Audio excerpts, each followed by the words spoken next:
Hello. मैंने कहा था कि हम लोग जल्दी फिर मिलेंगे और अब शुरू करते हैं हम लोग CSIR नेट जून नवंबर 20 की जो की दी गई थी उसके क्वेश्चनों के डिटेल्ड सॉल्यूशन के साथ। इस वीडियो में हम लोग डिटेल सॉल्यूशन लेंगे कुछ और क्वेश्चंस का। ये क्वेश्चन सेक्शन बी के हैं और क्वेश्चन नंबर 1 से लेके 15 तक। हालांकि ये जरूरी नहीं है कि आपके और मेरे नंबर सेम होंगे, क्वेश्चन के नंबर डिफरेंट होंगे, लेकिन क्वेश्चन की आईडीज तो सेम होंगी ना, और साथ में मटेरियल भी। तो शुरुआत करते हैं क्वेश्चन नंबर 1 से, जो कि है टूल्स ऑफ डिटेक्टिव, जासूसों की कहानी। हालांकि जासूस हम अपनी कहानियों में सुनते आए हैं, लेकिन भाई बायोलॉजिस्ट भी तो कहीं ना कहीं जासूसी वाले काम करते रहते हैं। तो क्वेश्चन नंबर 1 है, given below are few approaches या टेक्निक्स जिन्हें हम लोग प्लांट को एनालाइज करने के लिए इस्तेमाल करते हैं। पहला है, फिनोटाइप को लिंक किया जाता है मार्कर जीन के साथ। दूसरी बात है कि पीसीआर यूजिंग प्राइमर्स, जो कि होस्ट के जीनोम के लिए स्पेसिफिक हो। फिर है सदन हाइब्रिडाइजेशन, और डी है PCR using transgene specific primers. Question ये है कि which one of the following combination of approaches या techniques can be use to differentiate between transgenic and non transgenic plants of a particular variety if the site of insertion is unknown.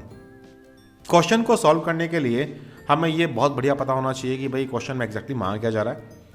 तो मोटे रूप से question में ये पूछा गया है कि अगर आपके पास एक ट्रांसजेनिक प्लांट है, उसको नॉन ट्रांसजेनिक से कंपेयर करना है, और आपको ये पता नहीं कि जीन इंसर्ट कहाँ पर हुई है, तो ये ABCD जो मेथड दिए गए इनमें से कौन से मेथड्स को आप इस्तेमाल करना चाहोगे। तो क्यों ना हम लोग इन सारे ऑप्शंस को बारी बारी डिस्कस कर लें। पहला ऑप्शन था कि भाई फिनोटाइप को लिंक करेंगे मार्कर जीन से। तो मार्कर जीन कहीं भी गई है, अगर वो एक्सप्रेस करेगी तो फिनोटाइप भी देगी। प्लांट में फिनोटाइप मिल रहा है तो आप कह दो कि ट्रांसजीन है, नहीं मिल रहा तो नहीं है। ऑप्शन नंबर बी जो है वो कह रहा है कि PCR using primer specific to host genome, लेकिन इस प्राइमर का इस्तेमाल करके तो आप केवल होस्ट जीनोम को बता सकते हो, चाहे वो ट्रांसजेनिक हो चाहे नॉन ट्रांसजेनिक हो, दोनों में एम्प्लीफिकेशन देखने को मिलेगा। डिफरेंशिएट कैसे करोगे? तो ऑप्शन नंबर जो बी वाली बात थी वो यहाँ इस्तेमाल नहीं कर पाओगे। सदर्न हाइब्रिडाइजेशन में आप डीएनए की सीक्वेंसेस किसी जगह पर प्रेजेंट हैं या नहीं, आप ये चेक करते हो हाइब्रिडाइजेशन के एक्सपेरिमेंट के द्वारा। इसके लिए आप प्रोब बनाओगे, तो अगर आप ट्रांसजीन के लिए प्रोब बना लो प्लस साथ में प्लांट के जीनोम के लिए, तो आप डिफरेंशिएट कर सकते हो, यानी कि सी को भी इस्तेमाल कर सकते हो। और PCR using transgene specific primer तो भाई पक्का इस्तेमाल हो ही जाएगा, ट्रांसजीन में एम्पलीफाई होगा, और जो प्लांट ट्रांसजेनिक नहीं है उसमें एम्पलीफाई नहीं मिलेगा। तो ऑप्शन नंबर A, C और D, A, C और D, ऑप्शन नंबर 3 ये इसका करेक्ट आंसर है। और अगर मैं ऑप्शन नंबर 3 की आईडी देखूं तो ये है 5015। की में भी दिया हुआ है कि क्वेश्चन का आईडी है 71254 और इसकी करेक्ट आईडी है 5015। तो भाई इस क्वेश्चन का आंसर तो यही है जो निकल करके आ रहा है। अब आती है बात क्वेश्चन नंबर 2 की, the response of commanders. Army की बात करो या फिर अपनी किसी और सिक्योरिटी एजेंसी की, हम लोग जानते हैं कि कुछ सिग्नल्स मिलते हैं तभी तो एक्टिवेशन होता है। कमांडोज कब हमला करेंगे, कब रेकी करेंगे, इस बात पर डिपेंड होगा कि इंस्ट्रक्शन क्या मिलने वाली है। हमारी बॉडी के अंदर भी तो ऐसे डिफेंस सिस्टम अवेलेबल है B सेल्स और T सेल के रूप में। तो क्वेश्चन जो था T सेल के ऊपर था। Question number 2, if you require to generate energy in T cell with the following condition will you use. Energy जो है सही मायने में एक नॉन रिस्पॉन्सिव कंडीशन है। भाई एक तो हम कहते हैं कि टी सेल एक्टिवेट हो गई, और एक हम ये कह रहे हैं कि टी सेल एक्टिवेट नहीं हुई। तो जो नहीं हुई वाली कहानी है उसको हम एनर्जी बोलते हैं, जिसे हम लोग इम्यूनोलॉजिकल टॉलरेंस में पढ़ते हैं। इसका ऑप्शन नंबर 1 कह रहा है कि stimulate naive T cell with antibody that bind both T cell receptors and CD28। Option number 2 कह रहा है कि stimulate naive T cells with antibody that bind only with T cell receptors. Option number 3 कह रहा है stimulate naive T cell with antibodies that bind both T cell receptors and CD28 in the presence of IL-4। और fourth है permit naive T cell interaction with activated macrophages in the presence of IL-4। पहले तो आपको यह पता होना चाहिए ना कि T सेल के एक्टिवेशन की स्टोरी कैसी है। तो देखिए, T सेल के एक्टिवेशन में 2 सिग्नल्स का होना बहुत जरूरी है। एक सिग्नल तो वो जो T सेल के थ्रू है, और दूसरा को रिसेप्टर्स के थ्रू।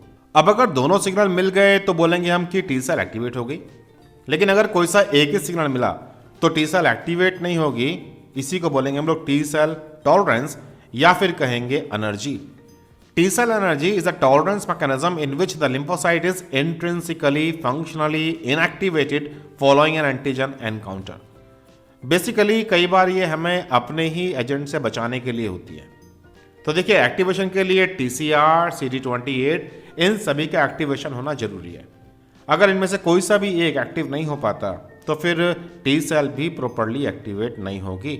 अब इन्हीं सारे इंफॉर्मेशन को साथ में लेकर के क्वेश्चन को वापस देखते हैं। तो क्वेश्चन में ये पूछा गया था कि एनर्जी कब मिलेगी हमें, मतलब कब टी सेल एक्टिवेट नहीं होगी, तो जहां दोनों रिसेप्टर काम नहीं आएंगे।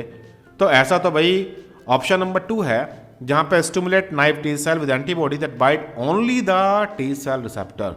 अकेले टी सेल रिसेप्टर से वो एक्टिवेट नहीं होने वाली। CD28 IL4 का भी इंटरेक्शन जरूर चाहिएगा। तो ऑप्शन नंबर 2 की आईडी है 902 और करेक्ट ऑप्शन की भी आईडी 902 ही है। तो भाई ये आंसर भी ठीक ही निकला। चलिए अब बात करते हैं क्वेश्चन नंबर 3 की, द प्रॉब्लम ऑफ फर्टिलिटी। फर्टिलिटीज के इश्यूज केवल ह्यूमन में नहीं होते भाई, ये प्लांट की भी स्टोरी है। और क्वेश्चन नंबर 3 इसी को लेकर के बोल रहा था। साइटोप्लाज्मिक मेल स्ट्रेटेजी हम लोग CMS भी कहते हैं in plant is caused by mutation in the mitochondrial genome. तो माइटोकॉन्ड्रिया में इसकी जीन है, खराब हो गई तो भाई ये प्रॉब्लम हो जाती है।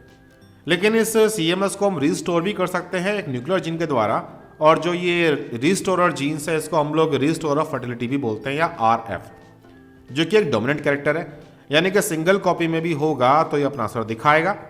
अब अगर एक मेल स्टेराइल पी प्लांट को पॉलिनेट करेंगे by a fertile male pea plant with RF in heterozygous condition, तो प्रोजेनी जो मिलेगी वो कैसी होगी? क्या सारे के सारे मेल स्टेराइल होंगे, या फिर सभी फर्टाइल होंगे, या फिर 50-50 फर्टाइल और स्टेराइल, या फिर 75% फर्टाइल और 25% मेल स्टेराइल? तो क्यों ना इस सारी कहानी को डाटा के रूप में देख लें।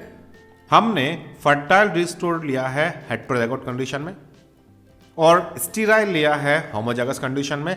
अब हम इनका क्रॉस करा रहे हैं। देखिए क्योंकि माइटोकॉन्ड्रिया तो एक ही से आने वाले हैं जो फीमेल प्लांट होगा, पोलन ग्रेन में तो माइटोकॉन्ड्रिया आता नहीं है, तो न्यूक्लियर जीनोम डिसाइडरी बन जाने वाला है।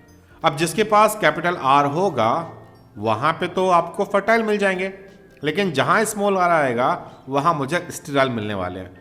तो सिंपल सा क्रॉस था कि RR multiply by capital R small r, इससे आपको 50% मिलने वाले हैं कैपिटल R स्मॉल r, और 50% ही मिलेंगे स्मॉल r। तो 50% फर्टाइल और 50% स्टेराइल, ये सिंपल सी कैलकुलेशन थी इस क्वेश्चन के लिए। तो इस हिसाब से ऑप्शन नंबर 3 ये करेक्ट बैठना चाहिए, और इसकी आईडी है 963, जो कि यहां करेक्ट ऑप्शन में भी दी गई थी जो क्वेश्चन पेपर की थी। इसलिए क्वेश्चन नंबर 3 का भी जो आंसर दिया गया है वो सही है। अब बात करते हैं हम लोग क्वेश्चन नंबर 4 की, और क्वेश्चन नंबर 4 है द ऑड। इन काले पत्रों में व्हाइट आपको अलग दिखाई दे रहा है, लेकिन आप देख सकते हो इसलिए आपको वो अलग दिखाई दे रहा है। सेम ऐसे एग्जाम में कई बार इंफॉर्मेशन ऐसी आती है कि अगर इंफॉर्मेशन के साथ आप कंफर्टेबल थे तो बड़े आराम से आप ओड को पकड़ लेते हो। क्वेश्चन था कि which of the following is not an extra cellular matrix protein. Keratin है, लैमिनिन है, कोलेजन है और विट्रोनेक्टिन है। अब इनमें से ओड क्या है भाई? ओड है कैराटिन, क्योंकि कैराटिन जो है ये एग्जाम्पल है इंटरमीडिएट फिलामेंट्स का, और इंटरमीडिएट फिलामेंट सेल के अंदर पाए जाते हैं, सेल के बाहर नहीं। बाकी लैमिनिन, कोलेजन, विट्रोनेक्टिन ये सब के सब आपके एक्स्ट्रा सेलुलर मैट्रिक्स प्रोटीन के मेंबर थे। तो इस हिसाब से क्वेश्चन नंबर 4 का ऑप्शन नंबर 1 करेक्ट है, जिसकी आईडी थी 897, जो मुझे यहां भी देखने को मिल रही है, जो कि की के अंदर दिया गया था। तो क्वेश्चन नंबर 4 का भी आंसर करेक्ट ही दिया गया है। भाई जब हम लोग ECM पढ़ते हैं तो कभी नहीं भूलना चाहिए कि ECM के कंपोनेंट्स कौन कौन से हैं। कभी कभी कंपोनेंट के डायरेक्ट ओड निकल के आते हैं, तो कभी इस तरीके से ओड वाली कहानी भी देखने को मिलती है। अब बात करते हैं क्वेश्चन नंबर 5, जीवन के रंग। Life is full of colours. चाहे हमारे खाने की बात कर लो, चाहे कपड़ों की, और हम इंडियंस तो कलर्स के मामले में वैसे भी कुछ ज्यादा ही मशहूर हैं। भाई होली का त्यौहार तो तुम्हें याद है ना, लेकिन कलर के गेम मुझे अपनी बायोटेक में भी देखने को मिलते हैं। जब हम अलाइजा टाइप के कुछ एक्सपेरिमेंट्स कर रहे होते हैं तो वहां पर कई बार एक ऐसे एंजाइम का इस्तेमाल किया जाता है जो कलर प्रोड्यूस करता है। क्वेश्चन नंबर 5 ऐसे ही एक एंजाइम को लेकर के था। Which one of the following protein produce a dark blue purple color in the presence of 5-bromo-4-chloro-3 indole phosphate और nitroblue tetrazoleum? यहाँ एंजाइम के जो नाम दिए गए हैं वो हैं पॉलीग्लाइड काइनेस, अल्कलाइन फॉस्फेटेज, बीटा ग्लूक्यूरोनिडेज और बीटा गैलेक्टोसाइडेज। हम इनको जानते हैं कि ये कलर प्रोड्यूस करने के लिए फेमस है, जिनमें से एंजाइम नंबर 2 मतलब अल्कलाइन फॉस्फेटेज उसके ये सबस्ट्रेट्स हैं जो ये डार्क ब्लू या पर्पल कलर प्रोड्यूस करते हैं। कभी कभी ये इन्फॉर्मेशन बड़ी हैंडी बन जाती है कि जब हमें पता हो कि कौन से एंजाइम के सबस्ट्रेट्स क्या हैं और वो किस तरह के कलर या फिर लाइट प्रोड्यूस करते हैं। तो क्वेश्चन नंबर 5 का जो करेक्ट आंसर है वो है नंबर 2 और नंबर 2 की आईडी थी 034 जो मुझे क्वेश्चन की जो दी गई है वहां भी देखने को मिलती है। यानी क्वेश्चन नंबर 5 का भी जो आंसर दिया गया है वो करेक्ट आंसर है। चलिए देखते हैं क्वेश्चन नंबर 6 को, कैलकुलेशन का कंफ्यूजन। भाई कैलकुलेशन तो वैसे भी जब भी आती है हमारे सामने हम कंफ्यूज तो हो ही जाते हैं और अल्टीमेटली बायोलॉजिस्टों को कैलकुलेशन देख करके कभी सुकून नहीं मिलता, हमेशा चेहरे के एक्सप्रेशन थोड़े से ऑड ही बन जाते हैं। But let's try it.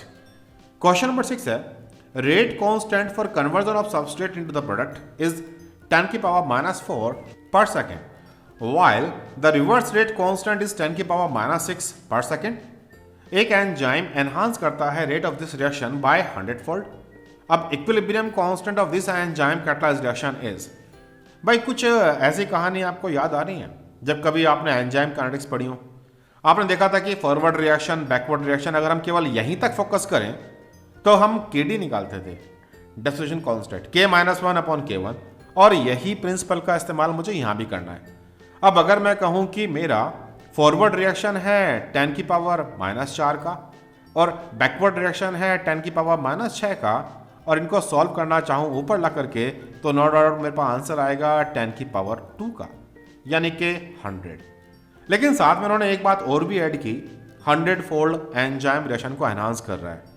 भाई अगर एंजाइम प्लस सबस्ट्रेट जुड़ करके एंजाइम प्लस प्रोडक्ट बना रहे हैं और रिवर्सिबल रिएक्शन है, तो एंजाइम अगर फॉरवर्ड रिएक्शन को एनहांस कर रहा है तो वो बैकवर्ड रिएक्शन को भी सेम एनहांस करेगा। इसलिए वो कितना फोल्ड एनहांस कर रहा है ये कैलकुलेशन से बाहर की बात हो जाएगी। इसलिए मेरा आंसर टिक करके सो ही रहने वाला है, ऑप्शन नंबर 1, जो कि आईडी थी 853 क्वेश्चन के साथ की के साथ मैच करती हुई। तो क्वेश्चन नंबर 6 का भी आंसर सही दिया हुआ है। अब बात करते हैं क्वेश्चन नंबर 7 की, और क्वेश्चन नंबर 7 है गलत फहमी को लेकर के। गलत फहमी किसी को भी हो सकती है, कभी कभी क्वेश्चनों को देख करके हमें भी गलत फहमी हो जाती है या फिर पढ़ते पढ़ते भी हो जाती है। क्वेश्चन नंबर 7 है कि इनमें से कौन सा रिप्रेजेंट करेगा largest outflux of nitrogen from the atmospheric reservoir. हम जानते हैं कि धरती पर जो एटमॉस्फेयर है N2 के अंदर अवेलेबल है। उस N2 को अगर मैं ऑब्जर्व करके धरती पर लेके आ रहा हूं तो मैं इसे बोल रहा हूं आउटफ्लक्स, मतलब मैंने एटमॉस्फेयर से नाइट्रोजन अलग कर लिया। अब इसे अलग करने के रास्ते हैं बायोलॉजिकल नाइट्रोजन फिक्सेशन, जिसे हम लोग BNFB कहते हैं। Nitrogen fixation due to lightning, fixation on account of fossil fuel burning और fixation by Haber's process for fertiliser production. बड़ी फेमस प्रोसेस है ये। ज़्यादातर जो केमिकल फर्टिलाइजर्स बनते हैं नाइट्रोजन फिक्सिंग के लिए उसमें हैबर्स की प्रोसेस का इस्तेमाल करते हैं। अब इनमें से कौन सी बात सही है? तो यहाँ जो गलतफहमी वाली बात थी कि जब हम पढ़ रहे होते हैं नाइट्रोजन फिक्सिंग के बारे में तो कई बार हम कुछ मिसकॉन्सेप्शन भी क्रिएट कर लेते हैं। लेकिन हमेशा याद रखिए कि अगर मैं समुद्र की बात करूं तो बायोलॉजिकल नाइट्रोजन फिक्सेशन जो है ये 140 के आसपास है, अगर तो फार्म लैंड्स के अंदर भी बायोलॉजिकल नाइट्रोजन फिक्सेशन 60 के आसपास है और नॉर्मल सॉइल के अंदर भी 58 के आसपास। केवल लाइटनिंग 5, कंबशन 30, फर्टिलाइजेशन के प्रोडक्शन 120। तो अगर मैं सारा BNF जोड़ दूं 140 प्लस 60 प्लस 58, तो ये किसी भी नंबर से बढ़ करके बाहर आएगा। इसलिए बायोलॉजिकल नाइट्रोजन फिक्सेशन सबसे बड़ी मात्रा में होने वाला आउटफ्लक्स है एटमॉस्फेरिक की नाइट्रोजन को फिक्स करने के लिए। तो फिर तो भाई ऑप्शन नंबर 1 जो है वो करेक्ट है, और ऑप्शन नंबर 1 की जो आईडी दी हुई है वो है 985, जो कि हमारी की आईडी के साथ मैच भी कर रही है। क्वेश्चन नंबर 7 का भी आंसर एग्जैक्टली वही है जो होना चाहिए।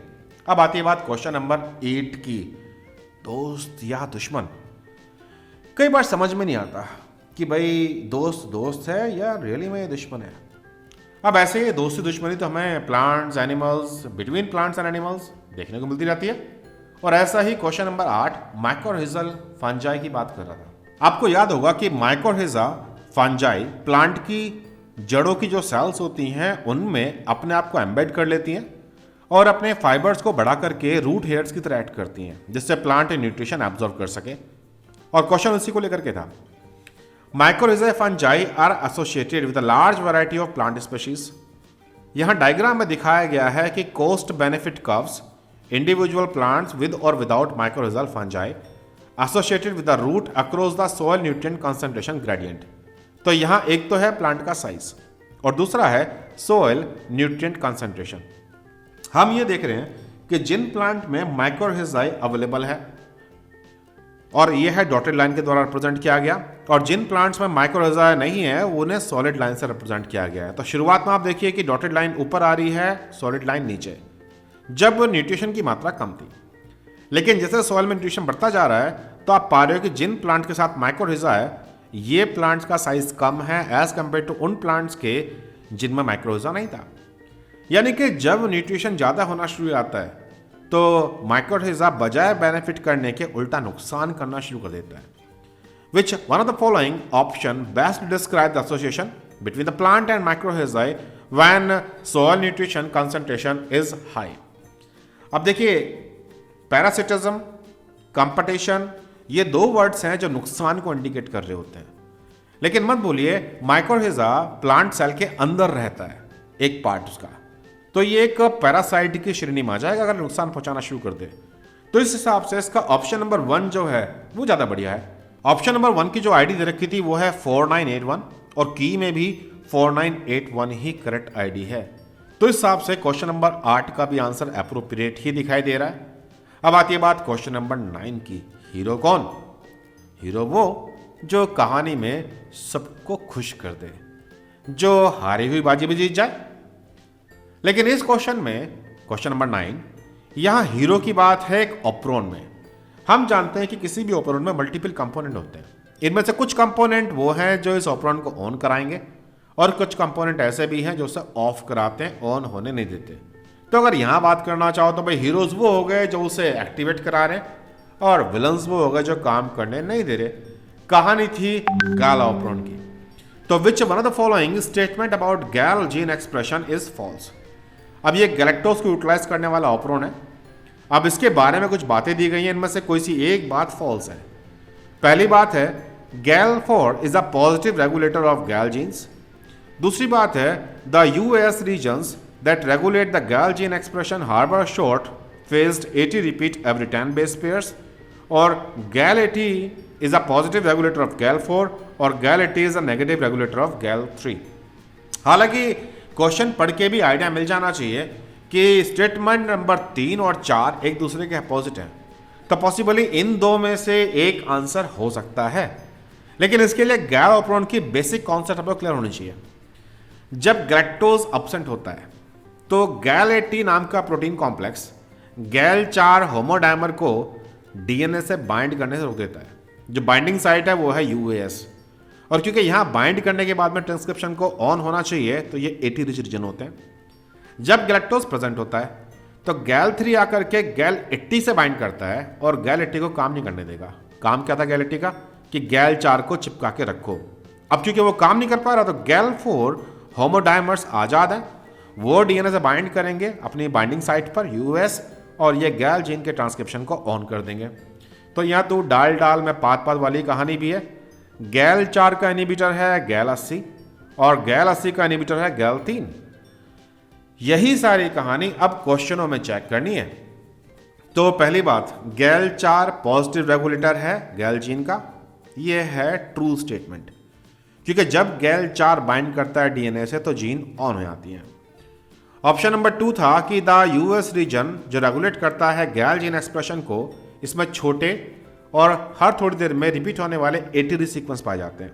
आमतौर पर जहां से भी ट्रांसक्रिप्शन शुरू होता है वहां 80 पाए जाएंगे, जहां ट्रांसक्रिप्शन बंद होना होगा वहां पर जीसी पाए जाएंगे। ये रूल है, थंब रूल कह दीजिए इसको। तो ये भी ट्रू है। अब स्टेटमेंट नंबर 3 था गैल 80, ये पॉजिटिव रेगुलेटर है गैल 4 का। मत भूलिए जब गैल 80 गैल 4 से बाइंड करता है तो उसे काम करने नहीं देता, तो भाई ये पॉजिटिव कहां से हुआ? ये है फॉल्स स्टेटमेंट। गैल 80 इज नेगेटिवली रेगुलेटेड बाय गैल 3। गैल 3 जब गैल 80 से बाइंड करता है तो उसे काम करने नहीं देता, जो हमने देखा भी, तो ये स्टेटमेंट ठीक है। स्टेटमेंट नंबर 4 ट्रू, फॉल्स है ओनली 3, और 3 की आईडी थी 883 और की के अंदर भी 883 ही दे रखा है, तो क्वेश्चन नंबर 9 का भी आंसर करेक्ट है। अब करते हैं हम लोग बात क्वेश्चन नंबर 10 की। 1990s में पहली बार एक मूवी जो छपी थी दिमाग के ऊपर एसिड के साथ, मूवी का नाम था तेजाब। हालांकि वहां कोई ऐसी कहानी तेजाब की थी नहीं, उसके बाद तो गंगा जल भी आई जहां एसिड को लेकर के बहुत सारी बातें भी सामने आई, और यहीं पर कुछ इंटरेस्ट डेवलप हुआ कि भाई एसिड बेस की स्टोरी क्या होती है। पहली बार practical implication of acid clearly in the form of movie हमें देखने को मिल रही थी। हालांकि हमारी लाइफ में बचपन से लेकर अब तक हम तेजाब, एसिड, हम इन्हें डराने के लिए या डरने के लिए इस्तेमाल करते हुए आए हैं। बट देखिए कोई भी केमिकल हो, हर केमिकल का अपना पीएच, अपना पीआई, अपना पीके होता है। और जब हम अमीनो एसिड्स की बात करते हैं जो कि बायोलॉजी के कैखे गैगे हैं, तो इनके भी अपने पीआई होते हैं। COH ग्रुप का अलग, NH3 ग्रुप का अलग, और जो R ग्रुप है मतलब जो साइड ग्रुप निकला हुआ है उसका अपना पीआई होता है, बशर्ते कि वो R ग्रुप आयनाइजेबल हो।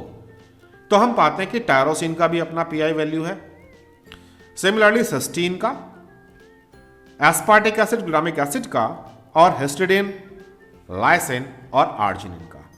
इन्हीं की पीके वैल्यूज को लेकर के, अब चाहे हम इन्हें पीके कहें चाहे पीआई कहें, इन्हीं वैल्यूज को लेकर के एक क्वेश्चन था हमारे पास, question number 10। Which one of the following option represent a series of amino acid with a decreasing pK value.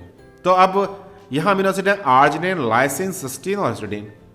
तो लाइसिन है, हिस्टिडीन है, आर्जिनिन है और सिस्टीन है। हमें केवल इनकी वैल्यू पर ध्यान देना है और इनके भी पीके वैल्यू के ऊपर।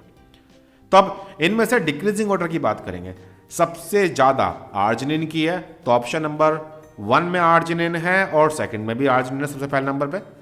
आर्जिनिन के बाद नेक्स्ट नंबर आता है लाइसिन का, लेकिन लास्ट ऑप्शन में सिस्टीन था तो ये कैंसिल आउट हो गया। तो भाई ऑप्शन नंबर 1 है जो करेक्ट है। इंडिड आर्जिनिन की पीके वैल्यू है 12.48, लाइसिन की उससे घट करके 10.53, सिस्टीन की उससे भी घट करके 8.33 और सबसे कम इन केसेस के अंदर है हिस्टिडीन की 6.0 के आसपास। तो कहानी सॉल्व हो गई। ऑप्शन नंबर 1 करेक्ट सीरीज में है और ऑप्शन नंबर 1 का कोड है 4841 जो कि आपकी की के अंदर भी गिवन है। तो क्वेश्चन नंबर 10 का भी आंसर सही है। अब आती है बात क्वेश्चन नंबर 11 की, द वॉल। वॉल सुनते ही चाइना की वॉल तो दिमाग में नहीं आती होगी, आई होप। प्लांट की भी तो वॉल होती है जिसे आप बोलते हो सेल वॉल। प्लांट की सेल वॉल के अंदर बहुत कुछ चीजें हैं जिससे जुड़ करके वो सेल वॉल बनती है। सेलुलोज हैं, हेमिसेलुलोज हैं, पैक्टिन्स वगैरह हैं और कुछ मिनरल्स भी हैं। क्वेश्चन नंबर 11 इसी को लेकर के है। Which one of the following essential plant mineral nutrient complexes with mannitol, mannan, poly mannuronic acid and other constant of the cell wall. इसमें सिलिकॉन है, क्लोरीन है, मैग्नीशियम एंड बोरोन है। तो भाई बोरोन सबसे इंपॉर्टेंट इन चीजों के लिए है जो इनसे बाइंड करता है, क्रॉस लिंकिंग कराने में हेल्प करता है। इसलिए क्वेश्चन नंबर 11 का आंसर था 4 और 4 की आईडी है 932 और की में भी 932 ही करेक्ट ऑप्शन के लिए दिया हुआ है। तो क्वेश्चन नंबर 11 का भी आंसर करेक्ट है एज पर द इंफॉर्मेशन। अब आती है क्वेश्चन नंबर 12 की परवरिश। यार मूवीज में देखा है ना कि दो बच्चे थे, बिछड़ गए, एक पुलिस वाले के पास पहुंच गया और एक किसी डाकू के पास पहुंच गया। परवरिश के अकॉर्डिंग डाकू वाला डाकू बना और पुलिस वाले का बच्चा इंस्पेक्टर बन गया। आप तो जानते हो ना, पॉलिटिशियन का बच्चा पॉलिटिशियन है और हो सकता है डॉक्टर का बच्चा डॉक्टर। परवरिश बड़ी इंपॉर्टेंट है, इसलिए हमारे घर वाले भी कहते हैं कि हमेशा अच्छे लोगों के साथ रहो ताकि अच्छा सीखोगे तो अच्छे बनोगे। ये कहानी बहुत शुरू से शुरू हो चुकी होती है। क्वेश्चन नंबर 12 में कुछ ऐसी ही कहानी थी एम्ब्रियोनिक डेवलपमेंट को लेकर के। If the blastomeres of 4-celled sea urchin embryo, इनको हमने आइसोलेट किया। Each blastomere can form a pluteus larva और ये एग्जाम्पल है किस चीज का? ऑटोनोमस स्पेसिफिकेशन का, कंडीशनल स्पेसिफिकेशन, डिटर्मिनेशन का, या फिर मोज़ेक डेवलपमेंट का। क्या तुम्हें ये एक्सपेरिमेंट याद है जहां पर फर्टिलाइज्ड एनवलप हटाया गया, सेपरेट किया गया चारों सेल्स को, और हर एक से एम्ब्रियो क्रिएट हो गया? ये एग्जाम्पल था सेल्स पोजीशन मैटर्स का।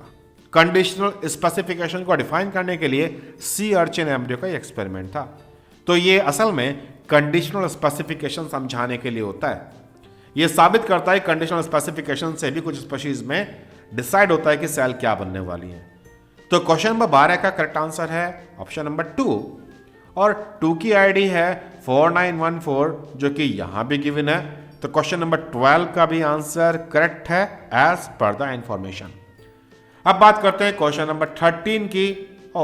ये तो रिटर्न ऑफ द 13 है, मतलब हम इस क्वेश्चन को ऑलरेडी आज पहले वाले वीडियो में डिस्कस कर चुके थे कि हाइब्रिड्स को डिटरमाइन करने के लिए प्लांट्स और एनिमल्स के बीच में कौन से जीनोम को देखना ठीक रहेगा। तो हमने समझा था कि nuclear genome. Then question number 14, the great confusion. अब कुछ तो क्वेश्चन ऐसे आना ही होते हैं ना जिन पे लेके बहस करना अनिवार्य है, क्योंकि हम भी ठीक और वो भी ठीक। क्वेश्चन नंबर 14 है which the following is a plant secondary metabolite. अब इसमें क्रिनोनिक एसिड, अबाइटिक एसिड, प्रोलिन और पायरुवेट दिए हुए। इनमें से ये पहले के दोनों ये आइसोप्रीन के डेरिवेटिव्स हैं, और ये प्लांट सेकेंडरी मेटाबोलाइट्स में भी काउंट होते हैं और प्राइमरी में भी। तो सही मायने में तो ऑप्शन नंबर 1 और 2 दोनों इसके आंसर है। हालांकि जो इन्होंने दिया हुआ है आंसर ये है 4922, और 4922 तो भाई ऑप्शन नंबर 2 के लिए केवल। लेकिन इसमें सेकेंडरी मेटाबोलाइट्स 1 भी है और 2 भी है, और ये दोनों के दोनों आइसोप्रीन के डेरिवेटिव्स हैं। रही बात थर्ड एंड फोर्थ की, तो ये प्राइमरी रिएक्शन में पाए जाते हैं और इन्हीं से आगे चल करके सेकेंडरी मेटाबोलाइट्स बनते हैं। तो क्वेश्चन नंबर 14 है पहला कॉन्ट्रोवर्शियल क्वेश्चन जहां आपको मोर देन 1 करेक्ट ऑप्शन देखने को मिल रहे हैं। अब आती है बात क्वेश्चन नंबर 14 की। जीन्स में भी बैंड होते हैं, मतलब जीन मुड़ी हुई होती है, हम इसकी बात नहीं कर रहे, और ना ही हम बैंड बाजा बराती वाले बैंड की बात कर रहे हैं। हम तो ये कह रहे हैं कि जब क्रोमोसोम को एनालाइज करते हैं तो हमें बैंडिंग पैटर्न्स देखने को मिल जाते हैं। बैंडिंग पैटर्न कई तरह के हैं, जैसे कि Q banding, G banding, R banding, C banding. Depend इस बात पे करता है कि आपने कौन से केमिकल रिएजेंट का इस्तेमाल किया और क्रोमोसोम के कौन से रीजन्स उस बैंडिंग को शो कर रहे हैं, या कह लीजिए कि उस डाई को एब्जॉर्व कर रहे हैं। क्वेश्चन नंबर 15 में मुझे the following statement about R banding दे रखा है, जिसे आप रिवर्स बैंडिंग के रूप में भी जानते हो, क्योंकि जो जी होता है बैंडिंग करने के लिए जिम्सा वाली स्टेनिंग में, उसके जस्ट रिवर्स को ये शाइन कराते हैं। मेटाफेज क्रोमोसोम की बात कर रहे हैं और फोल्स स्टेटमेंट पूछ रहे हैं। पहला स्टेटमेंट है the heat treatment preferentially denature the GC rich DNA to produce R banding pattern. R banding pattern heat denaturation की वजह से नहीं है, बात है केमिकल्स के बाइंड करने की वजह से। हालांकि प्योर केमिस्ट्री तो हमें भी ढंग से नहीं पता, लेकिन जीसी रिच रीजन में जाकर ये डाइज बाइंड करती हैं और वो ग्लो करना शुरू कर देते हैं। तो ऑप्शन नंबर 1 जो है ये फॉल्स है। ऑप्शन नंबर 2 है this is essentially the reverse of the G binding pattern. बिल्कुल, जो जी में डार्क है वो यहाँ लाइट दिखाई देगा, जो यहाँ लाइट है वहां डार्क दिखाई देगा। Option number 3 the R bands are Q negative. Quinacrine जहां बाइंड करता है, जहां लूज डीएनए होता है 80, वहां पर आर बैंडिंग नहीं हो पाती, ये भी ठीक है। क्वेश्चन नंबर 4 है the DNA of the R bands generally replicate early during the S phase of the cell cycle, और हमने ये भी कॉमनली देखा है। तो ऑप्शन नंबर 1 जो है वो है जो फॉल्स है, और ऑप्शन नंबर 1 की आईडी थी 4869 जो यहां भी दे रखी है। तो क्वेश्चन नंबर 15 का भी आंसर वही है एज पर द लिटरेचर, जो कि की के अंदर दिया गया था। अभी तक हमने जितने क्वेश्चन देखे इनमें से एक क्वेश्चन था जो प्रॉब्लमेटिक है, अदरवाइज बाकी सब तो भाई ठीक लगते हैं। तो चलिए फिर हम लोग फिर मिलेंगे और क्वेश्चनों के सॉल्यूशन के साथ। तब तक आप अपनी कीज को खंगालते रहिए, क्वेश्चनों को ढूंढते रहिए, और मत भूलिए iFly आपकी लाइफ में कैटलिस्ट की तरह है जो आपके सक्सेस को आपसे जल्दी से मिला देगा। iFly ज्वाइन करने के लिए आप मुझे व्हाट्सअप कर सकते हैं 9013902981। अगर ये वीडियो पसंद आया तो भाई लाइक करना है और अपने दोस्तों के साथ शेयर भी करना है। चैनल सब्सक्राइब नहीं कर रखा तो कर लो घंटी के साथ। चलो फिलहाल तो डट जाओ बाकी क्वेश्चनों को सॉल्व करने के लिए। Thank you very much, bye bye.